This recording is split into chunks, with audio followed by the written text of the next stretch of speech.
Hagar a story of woman and water by Sara Joseph. ഈ ഒരു title തന്നെ പറയുന്നത് ഒരു സ്ത്രീയുടെയും അതുപോലെ തന്നെ വെള്ളത്തിൻ്റെയും കഥയെന്നാണ്. ഇത് എഴുതിയിരിക്കുന്നത് മലയാളത്തിൽ തന്നെ വളരെ ലീഡിങ് ആയിട്ടുള്ള ഒരു ഫെമിനിസ്റ്റ് റൈറ്ററാണ് സാറ ജോസഫ്. സാറ ജോസഫാണ് മാനുഷിയുടെ ഫൗണ്ടർ. അത് മാനുഷി എന്ന് പറഞ്ഞു കഴിഞ്ഞാൽ ഒരു ഓർഗനൈസേഷനാണ്, വുമൺ തിങ്കേഴ്സിന് വേണ്ടിയിട്ടുള്ള ഒരു ഓർഗനൈസേഷനാണ് മാനുഷി, അതിൻ്റെ ഫൗണ്ടറാണ്. പിന്നെ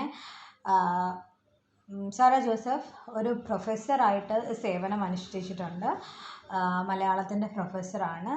സാൻസ്ക്രിറ്റ് കോളേജ് പട്ടാമ്പിയിലാണ് വർക്ക് ചെയ്തത്. പിന്നെ അതുപോലെ തന്നെ ഒരു വെൽ നോൺ സോഷ്യൽ വർക്കറാണ്. ഫെമിനിസ്റ്റ് ആണെന്ന് പറയുമ്പോഴേ നമുക്കറിയാം സ്ത്രീകൾക്ക് വേണ്ടിയിട്ട് അത്യാവശ്യം നന്നായിട്ട് ഒക്കെ വർക്ക് ചെയ്യുന്ന ഒരു സ്ത്രീയാണ് അദ്ദേഹം. ഒരുപാട് നല്ല സ്റ്റോറീസൊക്കെ സാറ ജോസഫിൻ്റെ ഭാഗത്ത് നിന്ന് നമ്മുടെ മലയാളം ലിറ്ററേച്ചറിന് കിട്ടിയിട്ടുണ്ട്. അതിലേതാനും വർക്ക്സാണ് പാപത്തറ, കാടിൻ്റെ സംഗീതം, പിന്നെ ആലാഹിയുടെ പെൺമക്കൾ, ഒതപ്പ്, അങ്ങനെ കുറച്ചേറെ ഒക്കെ സ്റ്റോറീസൊക്കെ നമുക്ക് സാറ ജോസഫിൻ്റെ ഭാഗത്ത് നിന്ന് കിട്ടിയിട്ടുണ്ട്. അതുപോലെ തന്നെ നമ്മുടെ ഈ ഒരു സ്റ്റോറി എന്ന് പറഞ്ഞു കഴിഞ്ഞാൽ ആദി ഗിഫ്റ്റ് ഇൻ ഗ്രീൻ എന്നാണ് അതിൻ്റെ ഒരു ഇംഗ്ലീഷ് വേർഷൻ അറിയപ്പെടുന്നത്. അപ്പോൾ അതിൽ നിന്നാണ് നമ്മുടെ ഈ ഒരു story of woman and water എന്നുള്ള ഈ ഒരു സ്റ്റോറി എടുത്തിട്ടുള്ളത്. ഇനി അതുപോലെ തന്നെ കേന്ദ്ര സാഹിത്യ അക്കാദമി അവാർഡും കേരള സാഹിത്യ അക്കാദമി അവാർഡും വയലാർ അവാർഡ് എന്നിവയൊക്കെ കരസ്ഥമാക്കിയിട്ടുള്ള ഒരാളാണ് സാറ ജോസഫ്. അതുപോലെ തന്നെ മുറ്റത്ത് വർക്കി അവാർഡും ഒക്കെ നേടിയിട്ടുണ്ട്. ഇനി ഈ ഒരു ഹാഗറിൻ്റെ ഈ ഒരു സ്റ്റോറി എന്ന് പറയുന്നത് സാറ ജോസഫിൻ്റെ ഗിഫ്റ്റ് ഇൻ ഗ്രീൻ, ഞാൻ നേരത്തെ പറഞ്ഞിരുന്നു, ഗിഫ്റ്റ് ഇൻ ഗ്രീൻ എന്ന് പറയുന്ന ആ ഒരു നോവലിൽ നിന്ന് എടുത്തിട്ടുള്ള ഒരു ഭാഗമാണിത്. ആ ഒരു ഗിഫ്റ്റ് ഇൻ ഗ്രീൻ എന്നുള്ള നോവലിൻ്റെ 2ാമത്തെ ചാപ്റ്ററാണ് ഈ ഒരു ഹാഗർ എന്നുള്ള ഈ ഒരു സ്റ്റോറി വരുന്നത്. ഇനി ഈ ഒരു നോവലെന്ന് പറയുകയാണെങ്കിൽ ഇതിലൊരുപാട് തീംസൊക്കെ പറയുന്ന ഒരു നോവലാണ്. വെള്ളത്തിനെ ഒരു ഫണ്ടമെൻ്റൽ തീം, ഒരു അടിസ്ഥാന ഘടകമായിട്ട് തന്നെ ഇവിടെ കാണിച്ചിട്ടുണ്ട്.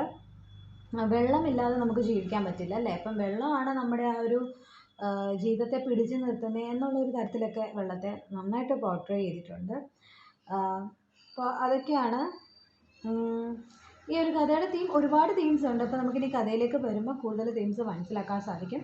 അപ്പോൾ ഞാൻ ഇന്നിവിടെ ഈ ഒരു കഥ അവതരിപ്പിക്കാൻ പോകുന്നത് ഓരോ പാരഗ്രാഫ് വൈസ് അതിൻ്റെ മീനിങ് പറഞ്ഞാണ് പോകുന്നത്. കാരണം ഈ ഒരു ചാപ്റ്റർ അപ്പോൾ നിങ്ങൾക്ക് നന്നായിട്ട് മനസ്സിലാകും. ഇതിൻ്റെ ഇടയ്ക്ക് നിന്നൊക്കെ എന്തെങ്കിലും ഔട്ട് ഓഫ് സിലബസ് ക്വസ്റ്റ്യൻസ് വരികയാണെങ്കിൽ തന്നെ നിങ്ങൾക്കതൊക്കെ ആൻസർ ചെയ്യാൻ പറ്റും.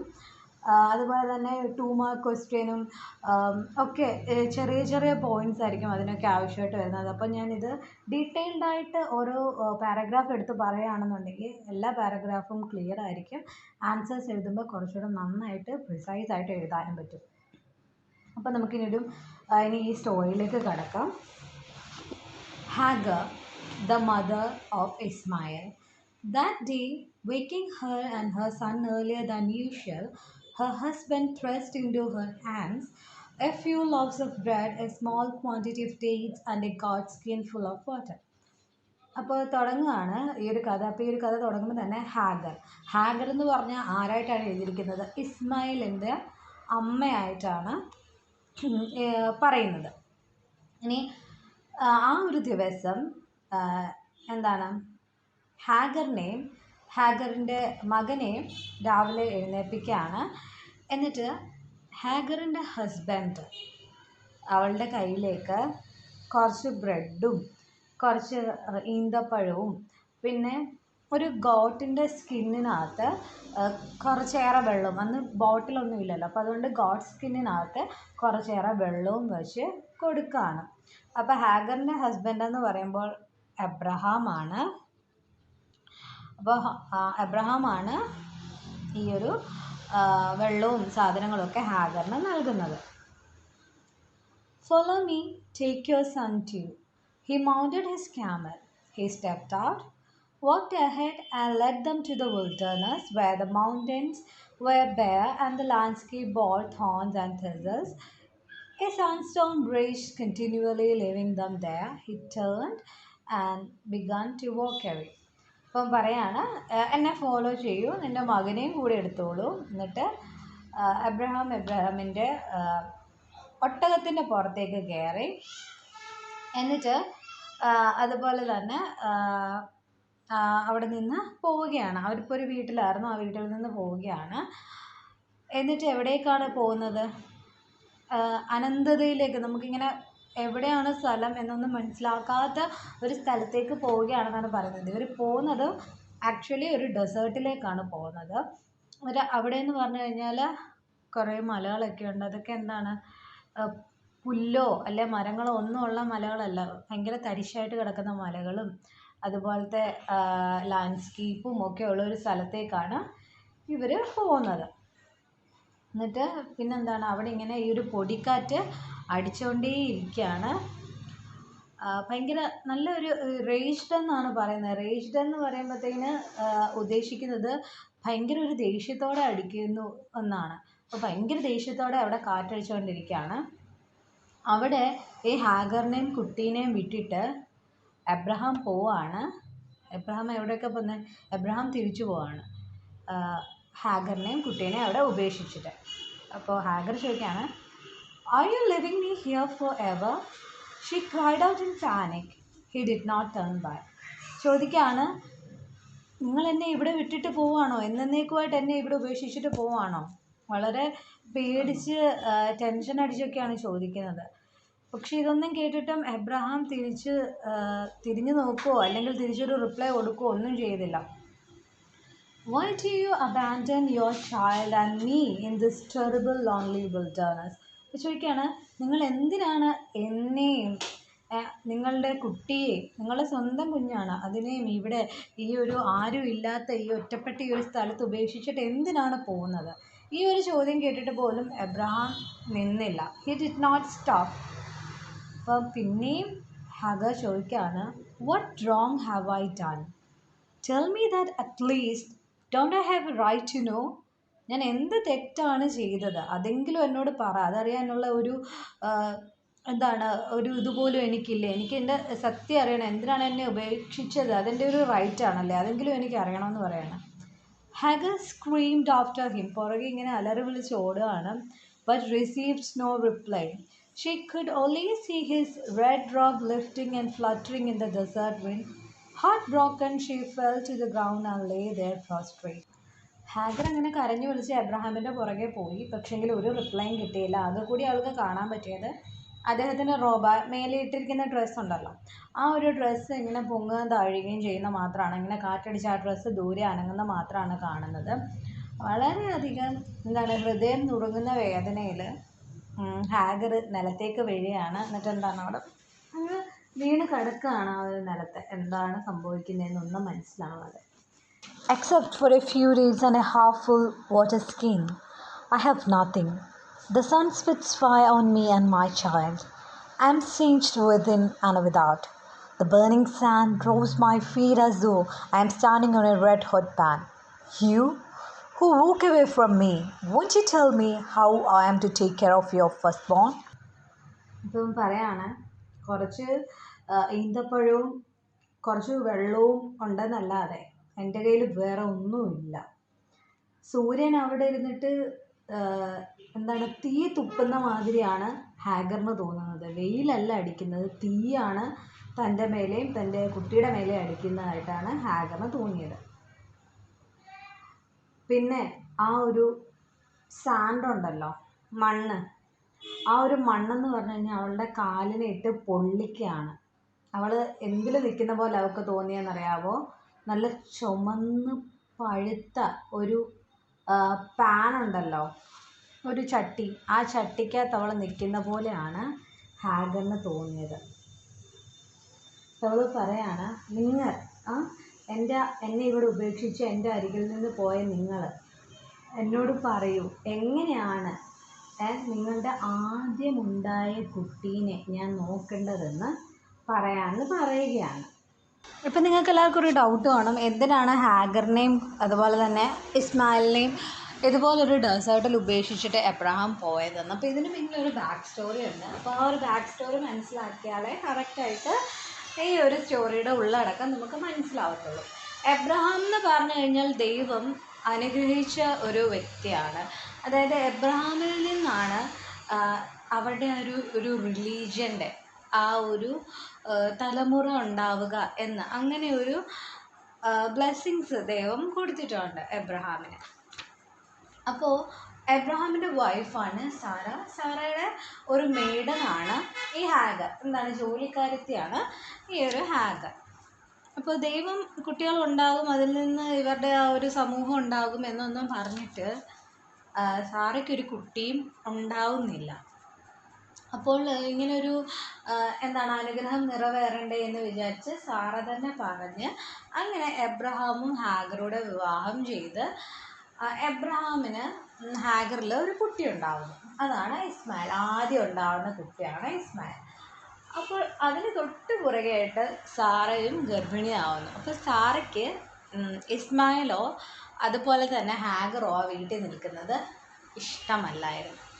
അപ്പോൾ ഭയങ്കര വഴക്കും പ്രശ്നമൊക്കെ ആയി. അങ്ങനെ എബ്രഹാം എന്താണ് ഹാഗറിനെയും കുട്ടീനെയും കൊണ്ടുപോയി ഈ ഡെസേർട്ടിൽ ഉപേക്ഷിക്കുകയാണ്. ദൈവത്തിൻ്റെ ഇച്ഛയും അത് തന്നെയായിരുന്നു, അങ്ങനെ ചെയ്തു എന്നാണ് പറയുന്നത്. അപ്പോൾ ഈ ഒരു സ്റ്റോറി എന്ന് പറഞ്ഞു കഴിഞ്ഞാൽ നമ്മുടെ ജൂതന്മാരുടെ ഇടയിലായാലും ക്രിസ്ത്യൻസ് ആയാലും മുസ്ലിംസ് ആയാലും ഇവരുടെ എല്ലാ ഇടയിൽ നിലനിൽക്കുന്ന ഒരു മിഥോളജിയാണ്. എല്ലാവർക്കും ഈ ഒരു സെയിം മിഥോളജി തന്നെയാണ് അവരെല്ലാവരും വിശ്വസിക്കുന്നത്.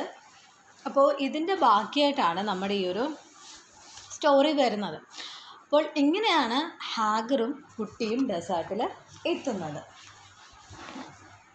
ഇനി beyond the mountain, the last glimpse of his red road was fading out of sight. Hagar mustered all her strength and yelled at the top of her voice, "Did your God order you to do this?" അപ്പോൾ എന്താണ്, അങ്ങ് മലകൾക്ക് അപ്പുറമായിട്ട് ചെറുതായിട്ട് അബ്രഹാമിൻ്റെ ഡ്രസ്സിൻ്റെ ആ ഒരു അറ്റവും മുറിയുമൊക്കെ ഹാഗറിനെ കാണാൻ പറ്റുന്നുണ്ട്. അപ്പോൾ അവളുടെ പരമാവധി ശക്തിയും എടുത്തിട്ട് വിളിച്ചലറുകയാണ്, നിങ്ങളുടെ ദൈവമാണോ നിങ്ങളോട് ഇങ്ങനെ ചെയ്യാൻ കൽപ്പിച്ചതെന്ന് ചോദിക്കുകയാണ്. Atop the mountain, he stopped and turned back. Yes, this is the will of God. അപ്പോൾ അങ്ങ് ദൂരത്ത് ആ മലയുടെ ഏറ്റവും മുകളിൽ വെച്ചിട്ട് അബ്രഹാം നിർത്തിയിട്ട് തിരിഞ്ഞു നോക്കിയിട്ട് പറയാണ്, അതെ, ഇതാണ് ദൈവത്തിൻ്റെ ആഗ്രഹം അല്ലെ ഇംഗിതം, ദൈവം ഇതാണ് കൽപ്പിച്ചിരിക്കേണ്ടതെന്ന് പറഞ്ഞു. The God who led me to your bed and whirled the river of life to flow. Won't you, for life's sake, to that God listen? Or was the will of God to you then a star, an alibi, a little else, for your impotence as a man? പറയാണ്, നിങ്ങളുടെ കിടപ്പറയിലേക്ക് എന്നെ പറഞ്ഞു വിട്ടത് ഈ ദൈവം, നിങ്ങൾക്ക് നിങ്ങളുടെ കുട്ടിയെ ഗർഭം ധരിച്ച് പ്രസവിച്ചതും അതിനുള്ള ഒരു എന്താണ് കൽപ്പന തന്നതും എല്ലാം ഈ ഒരു ദൈവമാണല്ലേ. എന്നിട്ട് അവസാനം ദൈവം കൊണ്ട് ഉപേക്ഷിക്കാൻ പറഞ്ഞപ്പോൾ നിങ്ങൾ ഉപേക്ഷിക്കുകയും ചെയ്തു. അപ്പം ചോദിച്ചാൽ ഇതെല്ലാം ദൈവത്തിൻ്റെ കൽപ്പനയാണ്, നിങ്ങൾ ദൈവം പറയുന്നത് മാത്രമാണ് അനുസരിക്കുന്നതല്ലേ എന്ന് ചോദിക്കുകയാണ്. അപ്പോൾ ഒരു കുറ്റപ്പെടുത്തൽ പോലെയൊക്കെയാണ് അബ്രഹാമിനോട് ചോദിക്കുന്നത്. ദൈവം കെട്ടാൻ പറഞ്ഞപ്പം കെട്ടി, ദൈവം ഉപേക്ഷിക്കാൻ പറഞ്ഞപ്പോൾ ഉപേക്ഷിച്ചു. ഇതൊക്കെ ശരിക്കും ദൈവത്തിൻ്റെ ഇച്ഛ തന്നെയാണോ, അതോ നിങ്ങൾ നിങ്ങളുടെ മേലെ പഴി വരാതിരിക്കാൻ വേണ്ടിയിട്ട്, നിങ്ങൾ ഈ ഒരു തെറ്റിൽ നിന്നെല്ലാം രക്ഷപ്പെടാൻ വേണ്ടിയിട്ട് ഇതെല്ലാം ദൈവത്തിൻ്റെ മണ്ടയിലേക്ക് എടുത്തിടുകയാണോ എന്നൊക്കെയാണ് ഹാഗർ ചോദിക്കുന്നത്. Clasping the baby to her bosom, she stood watching him as he descended the other side of the hill and disappeared out of sight. To hide herself from the heavy sandstorm that beat upon her, she sank to the ground, nestling the baby under her. When the gale subsided, the baby began to scream in terror on seeing her disheveled, her face, her hair and her headcloth all covered with sand. അപ്പോൾ കുട്ടീനെ മാറോട് ചേർത്ത് പിടിച്ചിട്ട് ഹാഗർ പോവാണ്. എന്നിട്ട് എന്താണ്, ആ മല കയറി ഇറങ്ങി മലയുടെയൊക്കെ അങ്ങ് അപ്പുറത്തെ സൈഡിലേക്ക് അബ്രഹാം എത്തുന്നത് നോക്കി ഇങ്ങനെ ഹാഗർ അവിടെ നിൽക്കുകയാണ്. എന്നിട്ട് അവളെയും അതുപോലെ തന്നെ കുട്ടീനെ ആ ആഞ്ഞടിക്കുന്ന കാറ്റിൽ നിന്ന്, പൊടിക്കാറ്റടിക്കുക എന്ന് ഞാൻ പറഞ്ഞല്ലോ, ആ ഒരു കാറ്റിൽ നിന്ന് പ്രൊട്ടക്റ്റ് ചെയ്യാൻ ശ്രമിക്കണം. കുഞ്ഞിനെ ഇങ്ങനെ ഭയങ്കരമായിട്ട് ചേർത്ത് പിടിച്ചിരിക്കുകയാണ് അതിൻ്റെ ദേഹത്തേക്ക്, ഇങ്ങനെ എന്താണ് ഈ പൊടിയും പൊടിക്കാറ്റും അത് തോന്നുന്നു വീഴാതിരിക്കാൻ വേണ്ടിയിട്ട്. മണ്ണും പൊടിയൊക്കെ മുഖത്തേക്ക് അടിച്ച് ഹാഗറിൻ്റെ ഫേസ് ആകെ ഭയങ്കരമായിട്ട് മോശമായിട്ടിരിക്കുകയാണ്. ഈ മണ്ണും പൊടിയൊക്കെ മുഖത്തേക്ക് അടിക്കുമ്പോൾ നമുക്കറിയാമല്ലോ, അതായിട്ടങ്ങ് മൂടും. ഈ ഡെസേർട്ടിലൊക്കെ ഒരു അവസ്ഥ അങ്ങനെയാണ്. ഭയങ്കര ഒരു എന്താണ്, പൊടിക്കാറ്റ് കൊണ്ട് മൂടിയ ഒരു മുഖവും ശരീരവും ഒക്കെ ആയി. അപ്പോൾ കുട്ടി കണ്ണു തുറന്ന് നോക്കുമ്പോൾ അമ്മേനെ ഈ ഒരു കോലത്തിലാണ് കാണുന്നത്. അപ്പോൾ കുട്ടി ഭയങ്കരമായിട്ട് പേടിക്കുകയും കരയുകയും ചെയ്തു.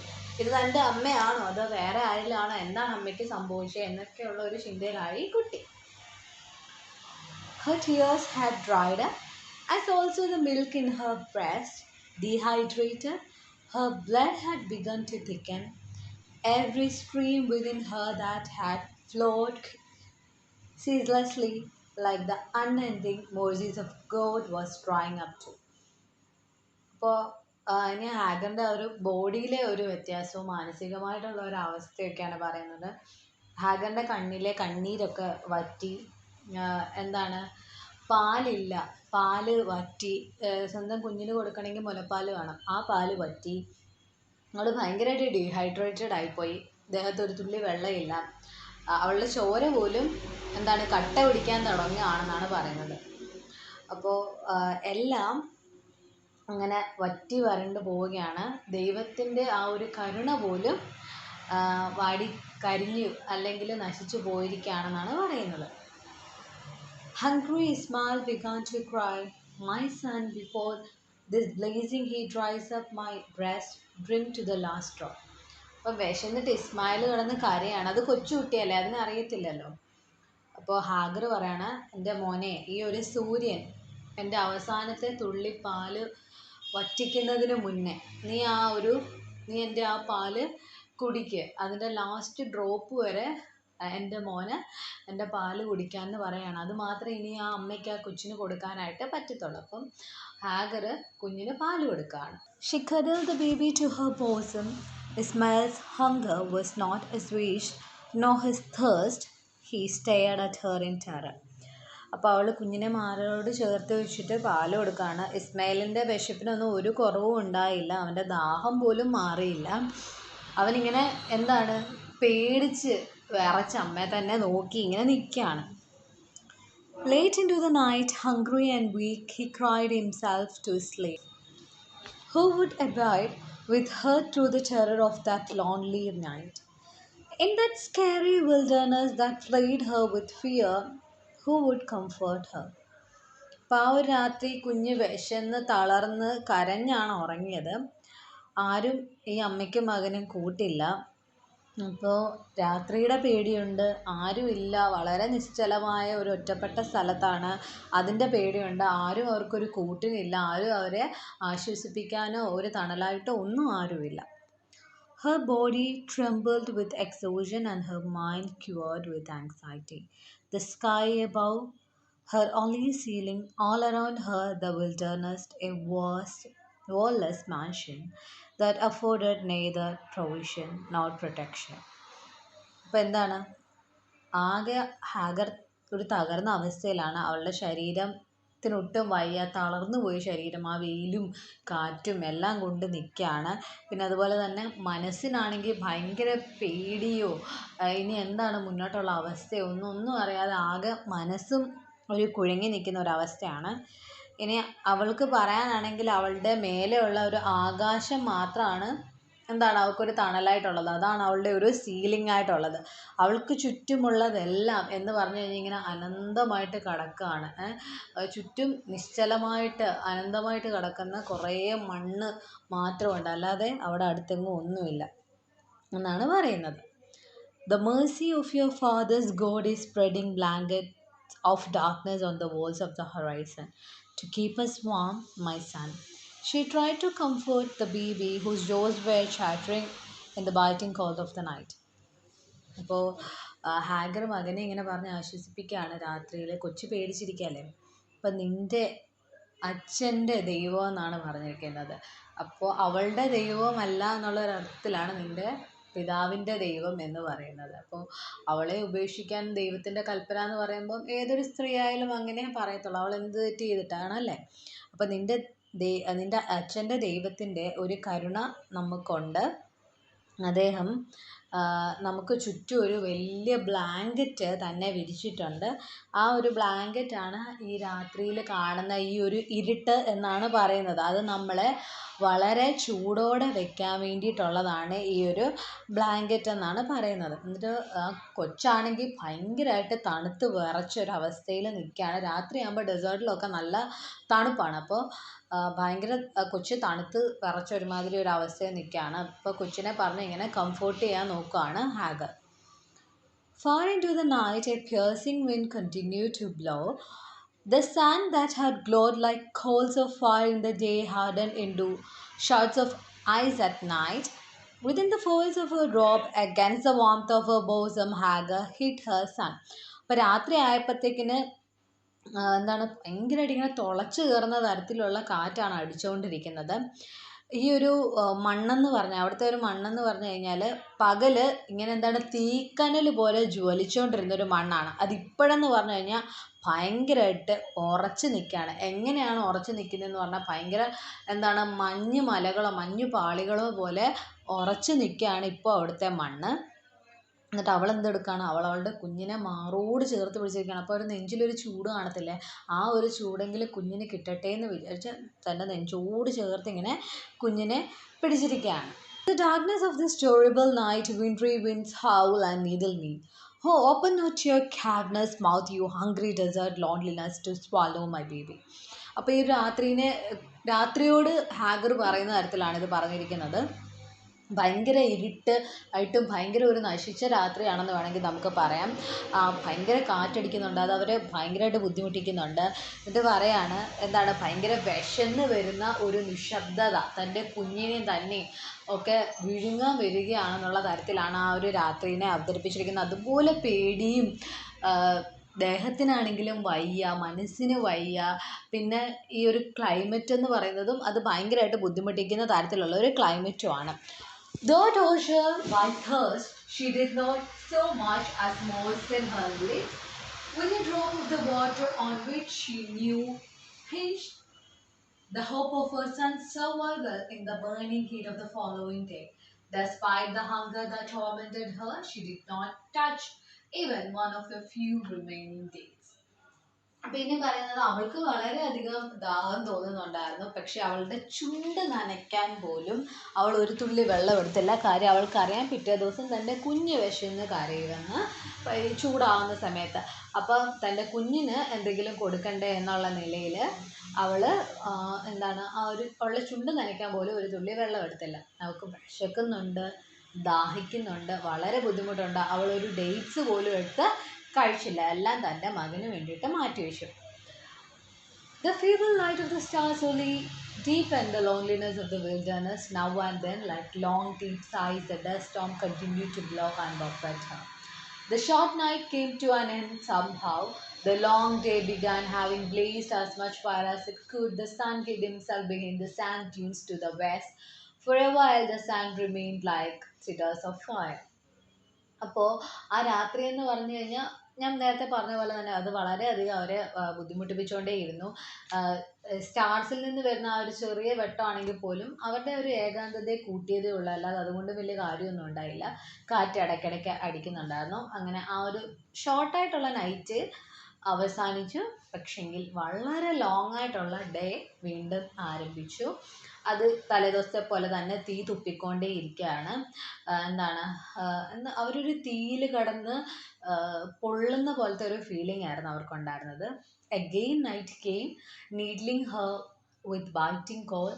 The water ran out, racked with thirst. Her son began to scream and howl. Gradually his voice became weaker. It petered out into a feeble cry like the choked kee-kee of a bird whose neck is being wrung. അപ്പോൾ പിന്നെ നൈറ്റായി. നൈറ്റിൽ ഭയങ്കര തണുപ്പും ബുദ്ധിമുട്ടുമായി. വെള്ളം ഏകദേശം തീർന്നു. വെള്ളം തീർന്നെന്ന് തന്നെ പറയാം. കൊച്ച് ദാഹിച്ച് വയ്യാതായി. കൊച്ചിൻ്റെ തൊണ്ടയൊന്നും വയ്യ. കൊച്ച് കരയാനും നിലവിളിക്കാനും ഒക്കെ തുടങ്ങി. കുറച്ച് കഴിഞ്ഞപ്പോഴത്തേന് കുഞ്ഞിന് ശബ്ദമേ ഇല്ല. ശബ്ദം ഇങ്ങനെ കുറഞ്ഞു കുറഞ്ഞു വരികയാണ്. ഈ ഒരു കിളിയുടെ കഴുത്ത് നമ്മൾ ഒടിക്കുമ്പോൾ അതൊരു ശബ്ദം ഉണ്ടാക്കത്തില്ലേ, കീ കീ എന്ന് പറഞ്ഞ്, അതുപോലത്തെ ഒരു ശബ്ദം മാത്രമായി കുഞ്ഞിൻ്റേത്.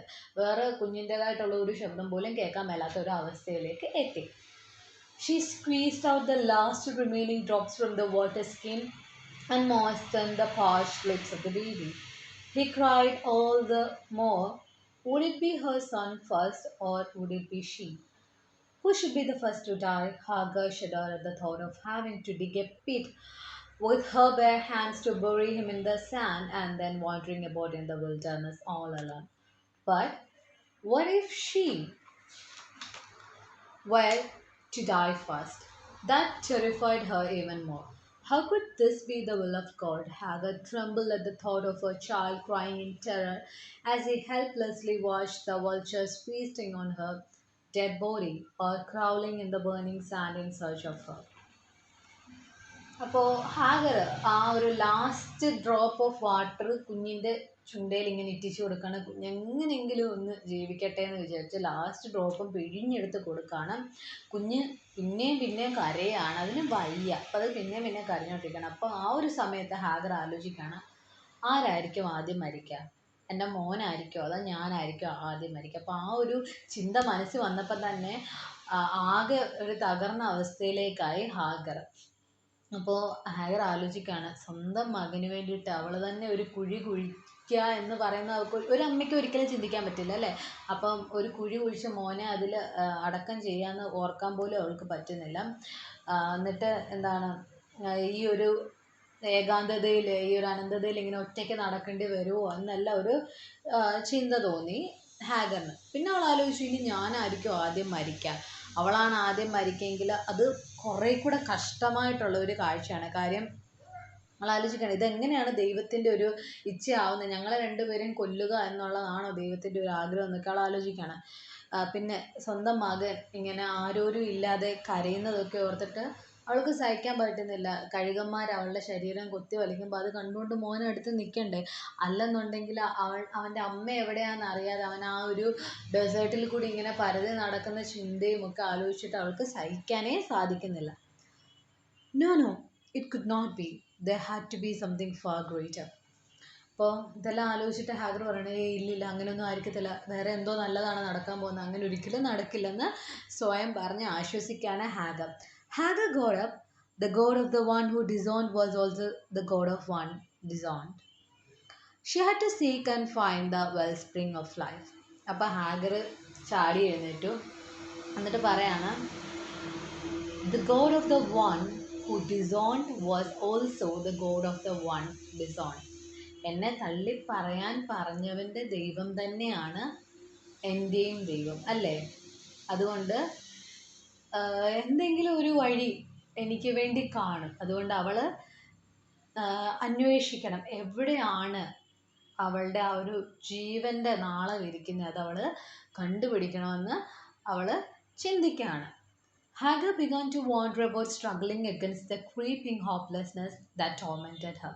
She crawled up and down the dunes, collapsing to the ground every now and then, exhausted. The whimpers of the bay continued to lick her heart like tongues of fire. ഇനിയിപ്പോൾ ഹാഗർ പിന്നെ അന്വേഷിച്ച് നടക്കുകയാണ്, എവിടെ എന്തെങ്കിലും വെള്ളമോ കാര്യമോ എന്തെങ്കിലുമൊക്കെ കിട്ടുമോ, കുഞ്ഞിനെ ഒന്ന് രക്ഷിച്ചെടുക്കണ്ടേ. അങ്ങനെ അന്വേഷിച്ച് നടക്കുകയാണ്, വാണ്ടർ ചെയ്യുവാണ്, അതുവഴി എല്ലാം അലഞ്ഞു തിരിഞ്ഞ് നടക്കുകയാണ്. എന്താണ്, അവൾക്ക് ഒരു ശകലം പോലും എന്താണ് ഒരു പ്രതീക്ഷയില്ല രക്ഷപ്പെടാൻ പറ്റുമെന്നൊന്നും. അപ്പോൾ അവൾ ആ ഒരു പ്രതീക്ഷയില്ലായ്മയുടെ ഇടയിലും അവളിങ്ങനെ സ്ട്രഗിൾ ചെയ്യാണ്, എങ്ങനെയും രക്ഷപ്പെട്ടേ പറ്റത്തുള്ളൂ. എന്നിട്ട് ശരിക്കും നടക്കാൻ പോലും പറ്റുന്നില്ല ഹാഗർ, ഇഴഞ്ഞൊക്കെ അതുവഴിയൊക്കെ നടക്കുകയാണ്. എന്നിട്ട് ഇടയ്ക്കിടയ്ക്ക് ആ ഒരു മരുഭൂമി തളർന്ന് വീഴുന്നുമുണ്ട്. ഇടയ്ക്ക് തളർന്ന് വീഴും, പിന്നെയും ബോധം വരുമ്പോൾ ഇഴഞ്ഞ് പോകും. അങ്ങനെ അവൾ പോയിക്കൊണ്ടിരിക്കുകയാണ്. She pleaded to the sun blazing mercilessly, to the gale blowing, deaf to the cry for compassion and justice. to the endless stretch of sand that pricked fire into her exhausted, staggering feet. Show a little mercy. Give me a little more time. Be kind. ഇപ്പോൾ ഹാഗർ എല്ലാവരോടും പ്രാർത്ഥിക്കുകയാണ്, സൂര്യനോട് പ്രാർത്ഥിക്കുകയാണ് ആ ഒരു എന്താണ് ആ ഒരു ചൂടൊന്ന് കുറയ്ക്കാൻ. പിന്നെ ആ ഒരു കാറ്റിനോട് പ്രാർത്ഥിക്കുകയാണ്, പ്ലീസ് ഇങ്ങനെ എൻ്റെ മേലെ ഇങ്ങനെ അടിക്കാതെ, ഇച്ചിരി ഒരു കരുണ എന്നോട് കാണിക്കും. അതുപോലെ തന്നെ ആ മണ്ണ് ഇങ്ങനെ എന്താണ് കരിക്കുകയാണ് അവളുടെ കാലല്ലേ. ഇപ്പോഴത്തെ പോലെ അന്ന് ചെരുപ്പും കാര്യങ്ങളൊന്നും ഇല്ലല്ലോ, അപ്പോൾ അതൊക്കെ ഭയങ്കര ബുദ്ധിമുട്ടാണ്. അപ്പം കാലൊക്കെ കരിച്ച് കളയാണ്. അപ്പോൾ എന്നോട് ഇച്ചിരി ഒരു കരുണ കാണിക്കും, എനിക്ക് ഇച്ചിരി കൂടെ സമയം തരൂ എന്ന് പറയാണ്. In truth, my child, a woman it was who cast you into the plastic will of your father's enigmatic God. That God now wills, he says, to discard you to a dusty death in this waterless wilderness. As a woman, it's not in me, my child, in God's name to let you die. With the last drop of my ebbing strength of body, mind, and soul, for your life I'll fight and keep faith. You must survive, and survive you shall. The firstborn of the dispossess, the giver of life, will water give, for God is life and life water. അപ്പോൾ പറയാണ്, എൻ്റെ മകനെ ഒരിക്കലും ഞാൻ ഈ ഒരു ദൈവത്തിൻ്റെ ഇച്ഛയ്ക്ക് ഞാൻ വിട്ടുകൊടുക്കില്ല. ഞാൻ എൻ്റെ മകനെ രക്ഷിക്കും. എന്താണ് ഇങ്ങനെ ഒരു വെള്ളമില്ലാതെ ഈ ഒരു കൂനയ്ക്കകത്ത് കിടന്ന് എൻ്റെ മകൻ്റെ ജീവിതം അവസാനിക്കാൻ ഞാൻ സമ്മതിക്കത്തില്ല. ഞാനൊരു അമ്മയാണ്, ഞാനൊരു സ്ത്രീയാണ്. അപ്പോൾ എനിക്ക് കുറച്ച് ഉത്തരവാദിത്തങ്ങളും കാര്യങ്ങളും ഉണ്ട്. അപ്പോൾ എൻ്റെ മകനെ ഒരിക്കലും ഞാനിങ്ങനെ ഈ ഒരു ദൈവത്തിൻ്റെ പേരിൽ മരിക്കാൻ അനുവദിക്കത്തില്ല. എൻ്റെ ഒരു ലാസ്റ്റ് ഡ്രോപ്പ് ഓഫ് കറേജ് ഉണ്ടല്ലോ, എന്താണ് പറയുക, എൻ്റെ ഒരു അവസാനത്തെ തുള്ളി ഒരു സ്ട്രെങ്തോ എന്തെങ്കിലും എനിക്ക് ഇച്ചിരിയെങ്കിലും പറ്റുമെങ്കിൽ, ഒരു തുള്ളി ജീവനെങ്കിലും എനിക്കുണ്ടെങ്കിൽ എൻ്റെ മകനെ ഞാൻ രക്ഷിക്കും. എൻ്റെ ഈ ശരീരം കൊണ്ടും എൻ്റെ ആത്മാവ് കൊണ്ടും എൻ്റെ മനസ്സുകൊണ്ടും എല്ലാം ഞാൻ രക്ഷിക്കും എൻ്റെ മകനെ. എൻ്റെ മകൻ രക്ഷിക്കണം. നീയാണ് എന്താണ് എൻ്റെ ആദ്യം ഉണ്ടായ മകൻ. അപ്പോൾ നീ രക്ഷപ്പെട്ടേ പറ്റത്തുള്ളൂ.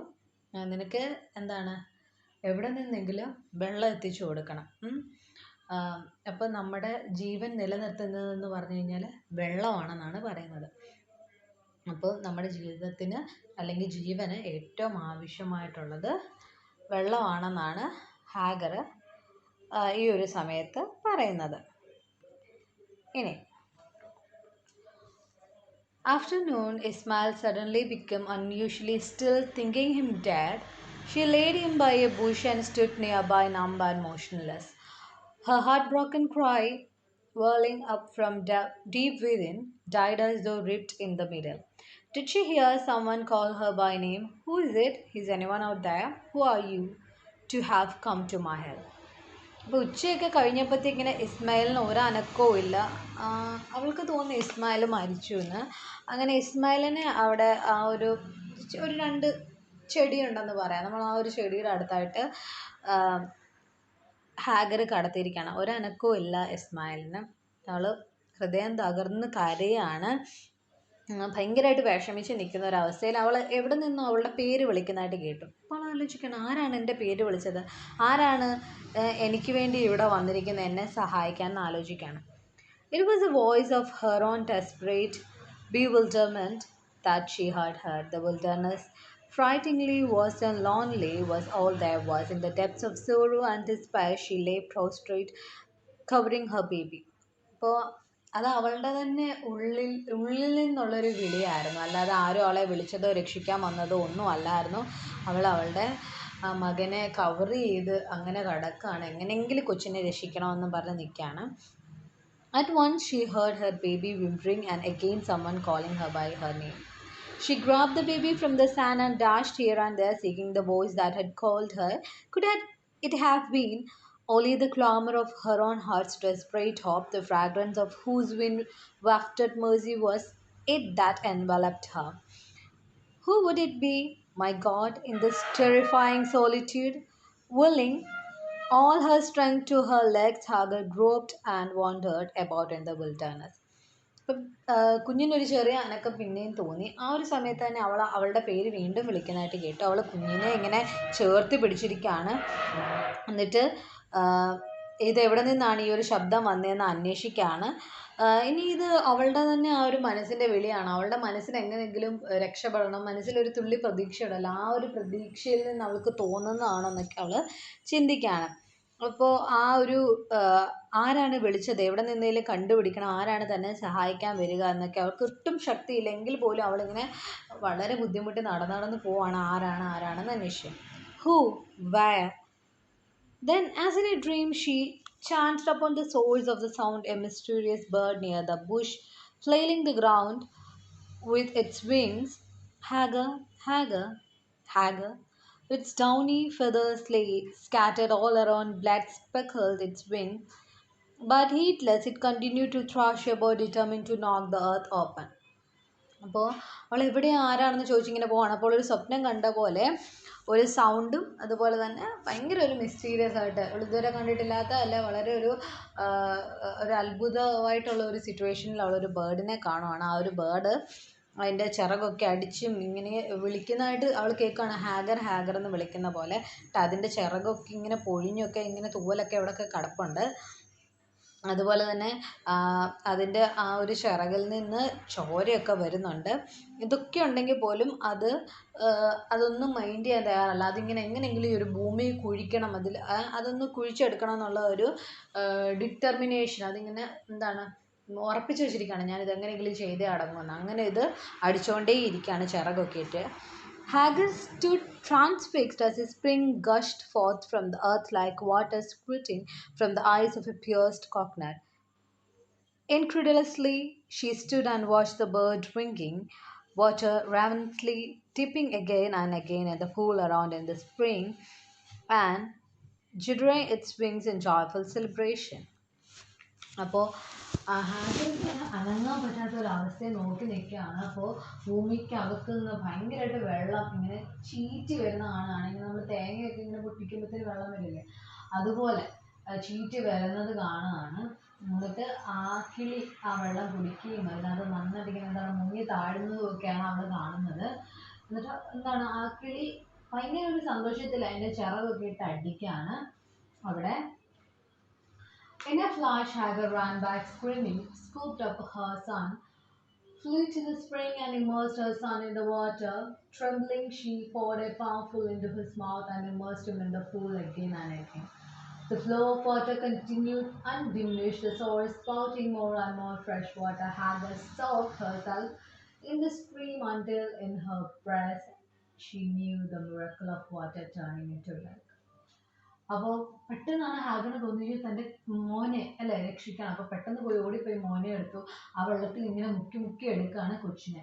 എന്നിട്ട് പയ്യെ കയ്യൊന്നും എങ്കിൽ പോലും ആ കയ്യിൽ വെള്ളം എടുത്ത് കുഞ്ഞിൻ്റെ വായിലും കുറച്ച് ഒഴിച്ചു കൊടുത്ത് കുറേ പിന്നെയും കുഞ്ഞിന് ഒഴിച്ചു കൊടുക്കുകയാണ്, കുഞ്ഞിന് എങ്ങനെയും ഒരു ജീവൻ വരാൻ വേണ്ടിയിട്ട്.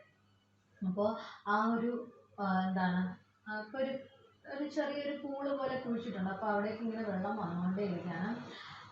കൂടുതൽ നല്ല ഫ്രഷ് ആയിട്ടുള്ള വാട്ടറാണ് വരുന്നത്. അപ്പോൾ ഹാഗർ അത് വീണ്ടും കൊടുക്കുകയാണ്. എന്നിട്ട് ഹാഗറും ആ വെള്ളം കുടിച്ചപ്പോൾ അവൾക്ക് മനസ്സിലാവുന്നുണ്ട് ആ ഒരു വെള്ളം പെരുകെ അവളുടെ ഒരു മുലപ്പാലായിട്ട് മാറുന്നത് അവൾക്ക് മനസ്സിലാക്കാൻ സാധിച്ചു. She settled on the banks of the small lake that lay between the barren hills and the thorny bushes. It was a bird near the water spring she remembered gratefully that had left her like the wing beat of life itself. To this water source in the desert she felt humbled by the ways of God. അപ്പോൾ അവൾ അങ്ങനെ ആ ഒരു സ്ഥലത്ത് താമസിക്കാനായിട്ട് തീരുമാനിച്ചു. അപ്പോൾ ഒരു കിളിയാണല്ലേ അവളെ രക്ഷിച്ചത്, അവളുടെ കൊച്ചിനെ രക്ഷിച്ചത്. അപ്പോൾ ദൈവത്തിൻ്റെ ഓരോ വഴികൾ ഓർത്തിട്ട് അവൾ വളരെയധികം അതിശയിച്ചു, അവൾ വളരെയധികം താങ്ക്ഫുൾ ആയിരുന്നു. Hearing of the water source, nomads and desert tribes came in search. They saw the lake, so sitting on its bank, a woman with a baby in her lap. അപ്പം എന്താണ് ഈ വാട്ടർ സോഴ്സിനെ കുറിച്ച് അറിഞ്ഞിട്ട് ഒരുപാട് ആൾക്കാർ അവിടെ വരാൻ തുടങ്ങി. ഡെസേർട്ട് അല്ലേ, അപ്പോൾ അവിടെയുള്ള ആൾക്കാരൊക്കെ അവിടെ വരാൻ തുടങ്ങി. എന്നിട്ട് അവിടെ വന്നിരിക്കാനും ഒക്കെ തുടങ്ങി. അപ്പോൾ അവിടെ വരുമ്പോഴൊക്കെ അവരെല്ലാവരും കാണുന്ന ഒരു കാഴ്ച ഉണ്ട്, ഒരു സ്ത്രീ ഒരു കുഞ്ഞിനെയും കൊണ്ട് അവിടെ ഇരിക്കുന്നതാണ്. May we too drink from this? The nomads asked her. Hagar nodded assent and settled down near the banks. The tribes asked.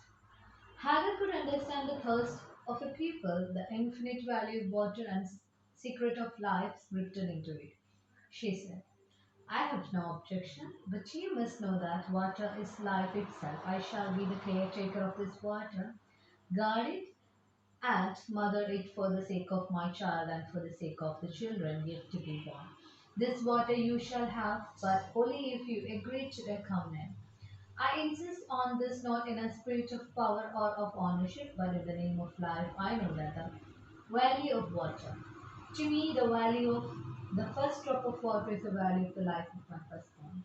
You stand excited seeing an ample source of fresh water here before you, but you know nothing of the value or meaning of that first drop of water. Its coolness that flowed into my soul like the assurance of life itself. Other may not know the first drop of water, but I do, and I can't forget what it means. Not a drop of water shall be wasted. I won't allow it. അപ്പൊ ഹാഗർ അവിടെ ഇരിക്കുന്ന ആളാണ്. അപ്പോൾ ഒരുപാട് ആൾക്കാർ അവിടെ വന്നു. അവിടെ ആൾക്കാർ വന്നിട്ട് പറയാണ്, ഞങ്ങൾ ഈ വെള്ളം ഉപയോഗിച്ചോട്ടെ, ഞങ്ങളും ഇവിടെ സെറ്റിൽ ചെയ്തോട്ടെ എന്നൊക്കെ ചോദിക്കാണ്. അപ്പം വെള്ളം കുടിച്ചോട്ടെ എന്നൊക്കെ ചോദിച്ചപ്പോൾ ഹാഗർ കുടിച്ചോളാൻ പറഞ്ഞു. ഇനി അവിടെ താമസിച്ചോട്ടെ എന്ന് ചോദിച്ചപ്പോഴത്തേന് ഹാഗറിന് നന്നായിട്ട് അറിയാം എന്താണ് ദാഹം. ദാഹിച്ചാൽ മനുഷ്യൻ എന്ത് സംഭവിക്കാം, ദാഹത്തിന്റെ വില ഹാഗറിന് നന്നായിട്ട് അറിയാം. അതുപോലെ തന്നെ വെള്ളത്തിന്റെ വിലയും അറിയാം. വെള്ളം നമുക്ക് എത്രത്തോളം ഇമ്പോർട്ടൻ്റ് ആണ്, വെള്ളമില്ലാതെ നമുക്ക് ജീവിക്കാൻ പറ്റത്തില്ല എന്നല്ല ഹാഗറിന് അറിയാം. എന്താ ഹാഗർ പറയാണ്, എനിക്ക് ഒരു ഒബ്ജക്ഷനും ഇല്ല നിങ്ങളിവിടെ താമസിക്കുന്നത്, പക്ഷെ നിങ്ങൾ ഒരു കാര്യം മനസ്സിലാക്കണം, വെള്ളം എന്ന് പറയുന്നത് ജീവൻ തന്നെയാണ്. ഞാനാണ് ഇന്ന് മുതൽ ഈ ഒരു വെള്ളത്തിന്റെ കെയർ ടേക്കർ. ഞാനാണ് ഇതിനെ നോക്കുന്നത്, ഞാൻ ഇതിനെ പരിപാലിക്കും. പിന്നെ അതുപോലെ തന്നെ ഞാൻ ഇതിനൊരു അമ്മേനെ പോലെ ഞാൻ നോക്കും. എന്തിനു വേണ്ടിയിട്ടാണ്? എൻ്റെ മകന് വേണ്ടിയിട്ടും അതുപോലെ ഇനിയും ജനിക്കാനിരിക്കുന്ന കുട്ടികൾക്ക് വേണ്ടിയിട്ടും ഞാൻ ഇതിനെ പരിപാലിക്കും. നിങ്ങൾക്ക് എല്ലാവർക്കും ഈ വെള്ളം ഉപയോഗിക്കാം, പക്ഷെങ്കിൽ ഒരു ഉടമ്പടിയുടെ ഇതിൽ മാത്രമേ നിങ്ങൾക്ക് ഇതെല്ലാം ഉപയോഗിക്കാൻ പറ്റത്തുള്ളൂ. ഞാൻ ഈ ഒരു ഉടമ്പടി എഴുതാൻ പറയുന്നത് ഞാൻ ഇതിൻ്റെ എന്താണ് എൻ്റെ പവർ കാണിക്കാനോ അല്ലെങ്കിൽ ഇതിൻ്റെ ഓണറാണെന്ന് കാണിക്കാൻ വേണ്ടിയിട്ടോ ഒന്നുമല്ല, പക്ഷെങ്കിൽ നമ്മുടെ എല്ലാവരുടെയും ജീവന് വേണ്ടിയിട്ടാണ്, നമ്മുടെ ലൈഫിന് വേണ്ടിയിട്ടാണ്. എനിക്ക് വെള്ളത്തിൻ്റെ വാല്യൂ അറിയാം. എനിക്ക് എന്നെ സംബന്ധിച്ചിടത്തോളം വെള്ളം എന്ന് പറഞ്ഞു കഴിഞ്ഞാൽ അതെൻ്റെ ആദ്യമുണ്ടായ കുഞ്ഞിൻ്റെ ജീവന് തുല്യമാണ് ആ വെള്ളം എന്ന് പറയുന്നത്. അപ്പോൾ നിങ്ങൾ പലർക്കും എന്താണ് ഇവിടെ വെള്ളം കണ്ടു നിങ്ങളൊരു അതിശയത്തിലോ അല്ലെങ്കിൽ ഒരു വെള്ളം കണ്ട സന്തോഷത്തിലോ ആയിരിക്കും നിങ്ങളിവിടെ വരുന്നത്. പക്ഷെങ്കിൽ നിങ്ങൾക്ക് ഒരിക്കൽ പോലും ഈ വെള്ളത്തിൻ്റെ ശരിയായിട്ടുള്ള വില നിങ്ങൾക്ക് മനസ്സിലാകത്തില്ല, അല്ലെങ്കിൽ ഒരു തുള്ളി വെള്ളത്തിൻ്റെ വില എന്താണെന്ന് നിങ്ങൾക്ക് മനസ്സിലാകത്തില്ല. അപ്പോൾ കുറേ വെള്ളം കിട്ടാതെ കുടിച്ചപ്പോൾ ഹാഗറിനുണ്ടായ ഒരു അവസ്ഥയുണ്ടല്ലോ, ഒരു മാനസികാവസ്ഥയും ശാരീരികാവസ്ഥയൊക്കെയാണ്. അപ്പോൾ ഒരു തുള്ളി വെള്ളം കിട്ടിയപ്പോൾ എൻ്റെ സ്ഥിരകളിലൂടെ ഓടിയ ആ ഒരു തണുപ്പുണ്ടല്ലോ, ആ ഒരു സുഖം, അത് മാത്രം മതി എനിക്ക് എൻ്റെ ജീവൻ തിരിച്ചു കിട്ടിയെന്ന് എന്നെ തോന്നിപ്പിക്കാൻ. അപ്പോൾ ബാക്കിയുള്ളവർക്ക് പലപ്പോഴും ആ ഒരു തുള്ളി വെള്ളത്തിൻ്റെ വില മനസ്സിലായെന്ന് വരത്തില്ല, പക്ഷെ എനിക്ക് നന്നായിട്ട് അറിയാം. അതുപോലെ തന്നെ അതെന്താണെന്ന് ഒരിക്കലും എനിക്ക് മറക്കാനും പറ്റത്തില്ല. അപ്പോൾ ഇവിടെ നിൽക്കണം എന്നുണ്ടെങ്കിൽ ഒരു തുള്ളി വെള്ളം പോലും വേസ്റ്റ് ആക്കാൻ പറ്റത്തില്ല. ഒറ്റ തുള്ളി വെള്ളം ആണെങ്കിൽ പോലും അത് വേസ്റ്റ് ആക്കാൻ പറ്റില്ല, ഞാനത് അനുവദിക്കുകയുമില്ല. The nomads agreed. They sensed her earnestness and they were desperate for water. We acknowledge you as the protector and caretaker of the water. We will gather food for you. Only give us the water we need. അപ്പോൾ nomads ഇതൊക്കെ കേട്ട് agree ചെയ്തു. Okay, ഞങ്ങളിവിടെ താമസിപ്പിച്ചാൽ മതി. എന്നിട്ട് അവർക്ക് മനസ്സിലായി അവൾ എന്തുകൊണ്ടാണ് ഇങ്ങനെയൊക്കെ പറയുന്നതെന്ന്. എന്നിട്ട് അവർ പറഞ്ഞു, ഓക്കെ, നിങ്ങൾ തന്നെയാണ് ഇതിൻ്റെ പ്രൊട്ടക്ടറും കെയർ ടേക്കറും, ഞങ്ങൾ നിങ്ങൾക്ക് വേണ്ടിയിട്ട് ഫുഡൊക്കെ കൊണ്ടുതരാം, നിങ്ങൾ ഞങ്ങൾക്ക് വാട്ടർ തന്നാൽ മതി, പകരം നമ്മൾ ചെയ്യുന്നതാണ്. That day the desert witnessed the birth of a water covenant. The nomads fed her and the child. They in turn bathed and drank water to their heart's content. അപ്പോൾ അന്നത്തെ ആ ഒരു ദിവസം ആ ഒരു ഡെസേർട്ട് എന്തിനാണ് സാക്ഷിയായതെന്ന് വെച്ച് കഴിഞ്ഞാൽ ഒരു വെള്ളത്തിൻ്റെ ആദ്യത്തെ ഉടമ്പടിയാണ് വെള്ളത്തിൻ്റെ പേരിലുള്ളത്. ഇപ്പോൾ ഒരുപാട് ഉടമ്പടികളൊക്കെ ഉണ്ട്, പക്ഷെ ഏറ്റവും ആദ്യം ഉണ്ടായ ഒരു ഉടമ്പടിയാണ്. ആ ഒരു ഉടമ്പടിക്ക് സാക്ഷിയാവുകയാണ് ചെയ്തത്. അപ്പോൾ ഈ ഒരു നൊമാഡ്സ് ഉണ്ടല്ലോ, ഇങ്ങനെ അടഞ്ഞിരിഞ്ഞ് നടന്ന് ഇങ്ങനെ കൃഷിയൊക്കെ ചെയ്യുന്ന ഇവർ, അപ്പോൾ ഇവർ ഈ അമ്മയ്ക്കും കുട്ടിക്കും കഴിക്കാനുള്ളതൊക്കെ കൊടുക്കും. എന്നിട്ട് അതിന് പകരമായിട്ട് അവരവിടെ കുളിക്കും, വെള്ളം കുടിക്കും. അങ്ങനെ അവർക്ക് എന്താണ് അവരുടെ ഇഷ്ടത്തിന് ആ വെള്ളം ഉപയോഗിക്കാൻ, അതായത് ആവശ്യത്തിന് മാത്രം ഉപയോഗിക്കാൻ പറ്റിയിരുന്നു. With the plentiful water, Hagar knew they could cultivate vegetables near the lake. Working together, they reaped a choice harvest. Harvest hatched festivals into cause a people came to being. അപ്പോൾ അവിടെ ഒരുപാട് വെള്ളം കിട്ടി. ഒരു ലേക്കാണ്, അപ്പോൾ അവിടെ ആവശ്യത്തിലേറെ വെള്ളമുണ്ട്. അപ്പോൾ ഹാഗറിന് അറിയാം അവർക്ക് അത്യാവശ്യം അവിടെ കൃഷി ചെയ്യാൻ പറ്റും, വെജിറ്റബിൾസ് ഒക്കെ ഉണ്ടാക്കാനൊക്കെ പറ്റും. പിന്നെ എന്താണ് ഒരുമിച്ച് വർക്ക് ചെയ്ത് കഴിഞ്ഞാൽ അവർക്ക് നല്ലൊരു വിളവും കിട്ടുമെന്ന് ഹാഗറിന് മനസ്സിലായി. അങ്ങനെ അവിടെ നല്ലൊരു വിളവെടുപ്പിനോട് അനുബന്ധിച്ച് അവിടെ ചെറിയ ചെറിയ ഓരോ ഉത്സവങ്ങൾ, ഫെസ്റ്റിവൽസും ഒക്കെ നടക്കാൻ തുടങ്ങി. വളരെ കുറച്ച് സമയത്തിനുള്ളിൽ അവിടെ കുറേ ആൾക്കാർ താമസിക്കാനും അവിടെ എന്താണ് ഒരു സൊസൈറ്റി, ഒരു നെയ്ബർഹുഡ്, പിന്നെ എന്താണ് ഫെസ്റ്റിവൽ, അങ്ങനെ ഇപ്പോൾ മനുഷ്യൻ ചെയ്തു വരുന്ന കുറച്ച് കാര്യങ്ങളുണ്ടല്ലോ, സ്ഥിരമായിട്ടുള്ള താമസം, ആഘോഷം എന്നിവയെല്ലാം അവിടെ കണ്ടുവന്നു. അപ്പോൾ എന്താണ് ദൈവം പറഞ്ഞത്, അബ്രഹാമിൻ്റെ പുത്രനിൽ നിന്നായിരിക്കും അവരുടെ ആ ഒരു തലമുറ ഇനിയും ഉണ്ടാവാൻ പോകുന്നതാണ്. അപ്പം അവിടെ നിന്നിട്ട് ഒരു സൊസൈറ്റി ഉണ്ടാവുകയാണ്. പക്ഷേ നമ്മളാരും വിചാരിച്ച ഒരു തരത്തിലല്ലായിരുന്നു. നമ്മൾ വിചാരിച്ച എങ്ങനെയാണ്, അബ്രഹാമിൻ്റെ വീട്ടിൽ നിന്ന് അങ്ങനെ അവരുടെ പുത്രന്മാരുണ്ടായി അങ്ങനെ ഒരു തലമുറ ഉണ്ടാവുകയെന്നായിരിക്കും നമ്മൾ വിചാരിച്ചത്. പക്ഷെ അങ്ങനെയല്ലായിരുന്നു. പകരം ഇങ്ങനെ ഈ ഒരു തരത്തിലായിരുന്നു. ഹാഗറും ഇസ്മായിലും കൂടെ പോയി നിന്ന് ആ ഒരു നദിക്ക് ചുറ്റും ഒരു ചുറ്റുപാടുണ്ടാവുക, അവിടെ ഒരു സമൂഹം ഉണ്ടാകുക, ആ ഒരു സമൂഹം വളർന്നിങ്ങനെ വേറൊരു തലത്തിലേക്ക് എത്തുന്നതാണ് ഈ ഒരു സ്റ്റോറി പറയുന്നത്. അപ്പോൾ ഈ ഒരു സ്റ്റോറി മെയിനായിട്ട് പറയുന്നത് വെള്ളത്തിൻ്റെ മഹത്വമാണ് പറയുന്നത്. അതുപോലെ തന്നെ ഒരു സ്ത്രീ അനുഭവിക്കേണ്ടി വന്ന പ്രശ്നങ്ങൾ കാണിക്കുന്നുണ്ട്. അപ്പോൾ ദൈവത്തിൻ്റെ ഇച്ഛയാണെങ്കിലും എന്താണെങ്കിലും ഒരു സ്ത്രീനെയും ഒരു കുട്ടീനെയും ആ ഒരു ഡെസേർട്ടിൽ ഒറ്റയ്ക്ക് വിട്ടിട്ട് പോകാമെന്ന് പറഞ്ഞാൽ അത് വളരെ കഷ്ടമാണ്. അവൾ 2-3 ദിവസം വളരെയധികം ബുദ്ധിമുട്ടി. എന്നിട്ടാണ് ഇങ്ങനെ ഒരു വെള്ളത്തിൻ്റെ ഇതൊക്കെ കണ്ടെത്താൻ പറ്റുന്നത്. അപ്പോൾ അവസാനത്തിൽ ജീവൻ രക്ഷപ്പെട്ടു എന്നുള്ളത് സത്യം തന്നെയാണ്. പക്ഷെങ്കിൽ ഒരുപാട് അനുഭവിച്ചു. അങ്ങനെയാണ് കിട്ടുന്നത്. ഇപ്പോൾ ഇതിലെ മെയിൻ തീം എന്ന് പറയുന്നത് വെള്ളമാണ്. അപ്പോൾ വെള്ളം സംരക്ഷിക്കുക എന്നൊരു ഇതുകൂടെ നമുക്ക് തരുന്നുണ്ട്. അപ്പം വെള്ളം എപ്പോഴും ഇമ്പോർട്ടൻ്റ് ആണെന്നോടാണ് ഈ ഒരു കഥ നമുക്ക് കാണിച്ചു തരുന്നത്. വെള്ളം ഇല്ലെങ്കിൽ മനുഷ്യനില്ല. അതുകൊണ്ട് വെള്ളം ഒരു തുള്ളി പോലും വേസ്റ്റ് ചെയ്യരുത്. ഇത് ഇപ്പോഴത്തെ നമ്മുടെ ജീവിതത്തിൽ അത്യാവശ്യമായിട്ടുള്ള ഒരു കാര്യമാണ്. വെള്ളം ഒരിക്കലും വേസ്റ്റ് ചെയ്യരുത്. വെള്ളം എപ്പോഴും സൂക്ഷിക്കുക. അപ്പം ഈ ഒരു ചാപ്റ്ററിൽ നിന്ന് എന്തെങ്കിലുമൊക്കെ ക്വസ്റ്റ്യൻസോ തീംസോ ഒക്കെ വന്നു കഴിഞ്ഞാൽ ഇതൊക്കെ ഇമ്പോർട്ടൻറ്റ് പോയിൻറ്റ്സ് ആണ്. ഹൈലൈറ്റ് ചെയ്ത് എഴുതുക. വെള്ളം പ്രൊട്ടക്റ്റ് ചെയ്യുക. വെള്ളം ഇമ്പോർട്ടൻ്റ് ആണ്. നമ്മുടെ എൻവയോൺമെൻറ്റിനെ പ്രൊട്ടക്റ്റ് ചെയ്യുക. ഇതൊക്കെ കുറച്ചൊക്കെ ഒരു എൻവയോൺമെൻറ്റൽ ഫാക്ടേഴ്സോടെ അടങ്ങുന്ന ഒരു ഭാഗമാണ്. പിന്നെ അതുപോലെ തന്നെ ഹാഗർ അനുഭവിച്ച ബുദ്ധിമുട്ടുകളുണ്ട്. ഡെസേർട്ടിൽ കഴിഞ്ഞപ്പോൾ ഹാഗർ ഒരുപാട് ബുദ്ധിമുട്ട് അനുഭവിച്ചിട്ടുണ്ട്. ആ ബുദ്ധിമുട്ടുകൾ മനസ്സിലാക്കാൻ നന്നായിട്ട് രാത്രി ഭയങ്കര തണുപ്പാണ്, അതുപോലെ തന്നെ പകൽ ഭയങ്കര ചൂടാണ്. അപ്പം രണ്ടും ഒരു തരത്തിലും ആശ്വസിക്കാൻ പറ്റാതെ രാവെന്നോ പകലെന്നോ ഇല്ലാതെ ബുദ്ധിമുട്ടുകയായിരുന്നു ഹാഗർ. ആ ഹാഗർ ഈ സമയത്തൊന്നും ഒരു തുള്ളി വെള്ളമോ ഭക്ഷണമോ കഴിച്ചിട്ടില്ല. എല്ലാം തന്നെ കൊച്ചിന് വേണ്ടിയിട്ട് സേവ് ചെയ്യായിരുന്നു. അതൊക്കെ വളരെ ഇമ്പോർട്ടൻ്റ് ആണ്. ഒരു അമ്മ കുഞ്ഞിന് വേണ്ടിയിട്ട് ചെയ്ത കാര്യങ്ങളാണ്. അപ്പോൾ ഇതൊക്കെയാണ് ഈ ഒരു കഥയിലെ മെയിൻ പോയിൻറ്റ്സ്. ഇതൊക്കെ ഓർത്ത് വെച്ചിട്ട് എക്സാം എഴുതുക.